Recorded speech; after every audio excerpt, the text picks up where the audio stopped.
We are underway at last in Mugello, and it's a firing start from Saveri at the front, and it looks as though Adrian is good to go as well. So we are officially racing. That is great news, and it's Andrea Saveri that will take the whole shot. He did it at the first, the second, and the third time of asking, and he's done it again, but Trastevere will roll around the outside. What a move from the Yamaha man. Adrian has crashed out, but I believe that's of his own doing, unfortunately. The Repsol Honda man took in the front at the opening corner, and he's dropped right to the back of the fields now. So our race one winner in real trouble. Meanwhile, at the front, Saveri and Trastevere going toe-to-toe. Yeah, absolute disaster for Adrian. I mean, such terrible luck after the bad luck he's already had in the 4 restarts we've done, and now in the real one he's crashed as well. But Trastevere, as you rightly say, Jack, looking to escape at the front. He won here in Mugello last year, and he's looking to do exactly that once more on that monster for Yamaha. But as we see, the man that has missed the consistency at the moment, Andrea Saveri, all over him already. He is. This is exactly what we saw in race number 1 as well. Saveri settling into second, finding his rhythm, and then slowly but surely closing down on the race leader. This time, I think it might be a bit more challenging for him, though, because Piero Ricciuti on the Ducati is well in contention here, fighting for the lead, as is Vindex as well, and Jack Hammer. There he is up the inside, is the KTM man in the back of your picture. A great move from the young Brit as he takes 4th. So here we go then. Round down into the final corner to round out the first lap, and it is going to be Trastevere that's going to lead across the line, unless there is a mega slipstream from Andrea Saveri and Piero Ricciuti. Watch out for them using the ride height device as they launch down onto the start straight, down into San Donato. And Maverick, when you are coming down here at 360 kilometers an hour, what is it like when you pop up from the bubble and hit that wind? That's the craziest thing you can feel on a bike. And right now, with the device, we need to follow the stability, so it's much easier. But before, wow, this was like you close the eyes and you can control. Well, me at 360. You say about the stability in the Aprilia. Our good friend and colleague here at MotoGP, Simon Prather, actually tried one from last year, and he said that was the biggest thing, the stability. Yes. And also from the front row, I think only Trastevere used the hard tire. He did, yeah, that and Jack Hammer as well, the man in 4th at the moment. Meanwhile, while we've been talking, there has been a change for second. It looks like that's a mistake there from Andrea Saveri, because Piero Ricciuti has pounced on that error and has managed to elevate himself through into second. So not going to plan for the man that started from pole position. Remember, he started race 1 from pole and could only manage second. Surely he's not going to fail to convert pole position again. Oh, disaster for you, Maverick. The Aprilia man has gone down. Well, it's going to be damage limitation now then for Davide Galligna, but look at this. We've got a bit of a procession with these guys second all the way through to 5th. Vindex chasing them up with Jack Hammer as well in 4th. This one could certainly close up if they start closing in those times. Here we go then, through Biondetti 1 and 2. These guys will be rolling down in towards the final corner. Bacchini momentarily with Ricciuti, as we said, now up to second place. That advantage for Trastevere as he come across the line will be just over 3/4 of a second, although Ricciuti looks as though he was carrying some great corner speed there through Bacchini to be able to close that gap. It's a good drive from the number 5, the young Italian. Yeah, fastest lap in the race as well. Well pointed out there, Maverick. He has started to close the gap. Half a second now, so he's coming. He's Ricciuti. Yeah, hard to tell exactly what the fastest lap is there, but certainly a quick one. It was actually Christian MO17 that nicked him off it in the end, but Piero Ricciuti is the man in second, and he is the danger man. We call him the wild child, and that is exactly what he is. He's certainly going to make a move. If he gets up there, and speaking of moves, whoa, Jack Hammer looking very lively on the Red Bull factory KTM. He's all over the back of Andrea Saveri on the Suzuki. Can he make a move here on the run down into turn 4? No, he can't. In fact, this is turn 6. Casanova Savelli as they go right and then left. It'd be a brave place to go through for Jack Hammer there. He's unable to get it done, and he'll allow luck to wind it up through Arrabbiata 1 and Arrabbiata 2. Here he is closing in, the KTM man, carrying all sorts of corner speed. This is a great lap so far from Jack Hammer. Moves to the inside, looks for a way through, but hard on the brakes is Saveri, and unfortunately has to settle for 4th at this moment. But this is a strong ride coming from the young Brit. It certainly is. And just looking at this, Maverick, would you rather be the one that is being hunted or the hunter in this scenario? Would you rather be Andrea on the Suzuki or Jack Hammer on the KTM? In that case, I prefer to be Jack, because you can use a lot of slipstream. and don't waste, don't use too much the tire. What I'm seeing is that Piero is going very fast. It's closing a little bit the gap step by step. And also Adrian is coming back very fast. So, wow.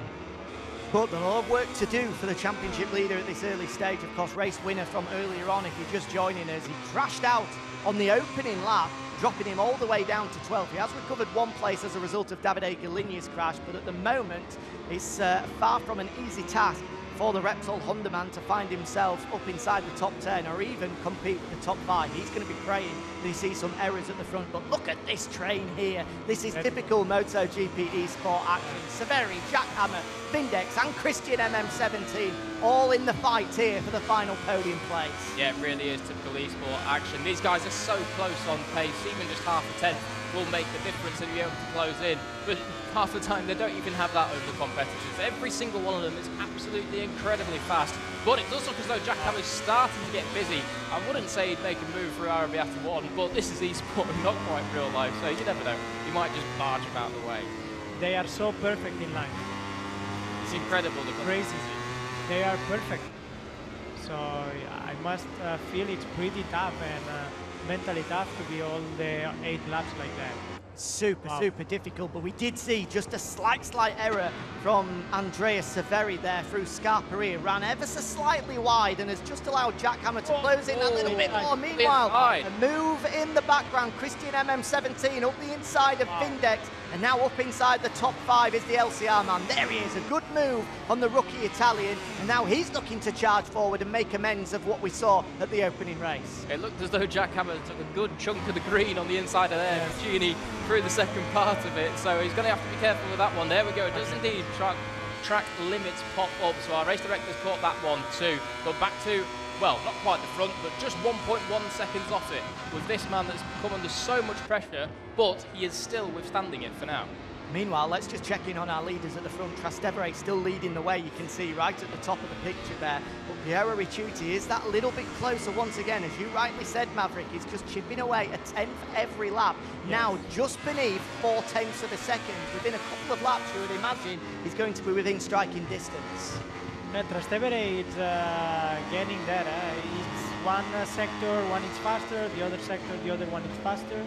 And I see the competition is very close, and wow, you can see they push every lap like qualifying. Huh? They go all the time on the same place, same moment. The precise here must be the point for being fast.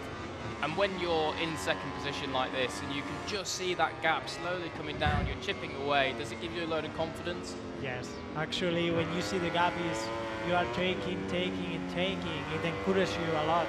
And you found an extra tenth. Where if you are in front and you see they are gaining, you don't have this extra. And yeah, I've been in the position where I was second and getting this, and you get incredible adrenaline to make something different where the others cannot do. Well, it's certainly going to be a nerve-wracking final 3 laps as we do now down into Buccini, and the next time we cross the line in just a few seconds, it will be 3 laps to go. Can Trastevere hold on, or will Piero Ricciuti take just his second win in MotoGP eSport Global Series? Yeah, only 1 win to the name of Piero Ricciuti, despite finishing runner-up in 2021. Trastevere, meanwhile, is the most winningest rider in history of the eSport Championship. 11 to his name so far, looking to make this number 12. Here is that fight for 3rd place then, and Christian MM17 has made another move. The LCR man has managed to find a way through on Jackhammer, demoting the Brit to 5th, and now he'll set his sights on Severi for 3rd. This is a good recovery ride coming through from the LCR Honda man. Yeah, it certainly is, and it seems as though he's got incredible pace. He's just having a bit of bad luck in qualifying and then early on in the race as well, and it's just seeing him lose out to those top guys at the front and just lose touch. There's a race direction warning you can see popping up for Adrian. Reckless riding. What's happened here exactly? Well, we'll find out later on. Here's what happened between MM17 and Jackhammer. Well, I'm not sure the Brit will be too happy with that one. There was a gap there, but it was far from a clean move from Christian MM17. Yeah, Jackhammer got hammered there down into Buccini on the final corner. But back to the front then. Actually, I was just about to say that gap might have creeped up, but no, it just seems to just be fluctuating. So close, and Pierre is doing super well the last corner, so... He is. Let's see if this time get the slipstream. He's had a slight mistake there through Correntino from Trastevere. He did look very, very wide. I think he just managed to make the second apex as he came back through. Again, so precise there through Biondetti 1 and 2. They're able to flick it left and then right. Absolutely incredible. As you pointed out, Maverick's slipstream might just be this. Coming down into turn 1, it could be the move you said. He goes to the inside, there's Trastevere trying to block that line. Here comes Ricciuti though, will he be able to get enough on the brakes to make his way through? Here he goes, hard on the brakes, he's going for it, will it be contact? No, he's got the job done! Brilliant from Ricciuti, a slight mistake from Trastevere, a result of that pressure, and the wild child is the front. Here comes Trastevere though, back up the inside, no way through though, and this race has sparked into life with now 2 laps remaining. The door was on its hinge and he's absolutely kicked it off them, through to the front row, and Trastevere's rammed him. It's like Valentino and the Red Bull back in Assen. Wow. And he's through back again on the Yamaha. Trastevere back to the front. Well, that was a little bit cheeky from Trastevere. There was a little bit of a nudge there, just pushing Ricciuti wide, and then he was able to capitalise through turn 5. Here we go then, in towards Arrabbiata 1, and the pair are absolutely inseparable. There's a long history between these two. We've got the experienced veteran Italian, 3 times a MotoGP eSport champion, and then the young up-and-coming Piero Ricciuti trying to steal away the glory from Trastevere. It's going to be a last lap showdown between the pair of them. Strap yourselves in. Maverick, in this situation, what are you thinking? What's going through your head? And in this situation, you have to be the maximum aggressive you can be inside the rules, because it's last lap. Everything counts in last lap. Inside the rules, I like that little touch. But Trastevere did so well. He reacts so well. So it will be good last lap. Well, we're about to come onto it now. Slingshot opportunity and down the start straight. Jack takes it to the last lap. Here we go then, 1 lap remaining of Mugello, as you rightly pointed out, Jack. Ricciuti going high, wide and handsome to try and get the perfect drive down towards the opening corner. Will he go left? Will he go right? He's once again going to look to try and squeeze through on the brakes, but Trastevere super strong there on the run towards San Donato, and he will hold on to the lead. So it's going to be tricky then. He's not, surely not. Oh, he looked up the inside. I didn't think it was possible through there. Now he's a little bit deep into 2. That's going to compromise him on the exit of turn 3. This could just be the gap that Trastevere needs. Ricciuti needs to be careful as well. He's already got 4 track limits warnings. 1 more on this final lap, and he will be handed a time penalty. So if he's going to get the move done, he has to make sure he's inside track limits. Here we go then, in towards turn 6 and 7 for the final time of Asken, and it looks as though Trastevere has been able to eke out just enough here, 2 or 3 bike lengths. Can he hold on to that? Will that be enough in this final half a lap? Maverick, where would you make the move if you get close enough? Last corner. Last corner. It's the last corner then. It's going to be difficult. Trastevere is now very precise and very fast, so there is a gap.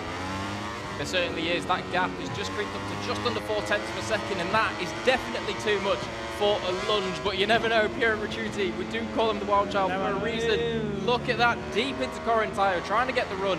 Keep it tight on the exit here, flick it through Muccini 1 and 2, and then it's all about the final corner. 1 corner to go then. I don't think it's going to be enough for Ricciuti from what we've seen over the previous 7 laps. Nobody's been able to drag the man in front towards the start-finish line. It's going to have to take something pretty special here, or a mistake from Trastevere as they apply the gas 1 final time out of the last corner. Trastevere is surely going to hold on here. The 3-time king pulls a wheelie across the line, and it's victory for the Italian on home soil ahead of Piero Ricciuti. A valiant effort from the Ducati man, and just look what it means to Trastevere. He's pumped up. He loves that one.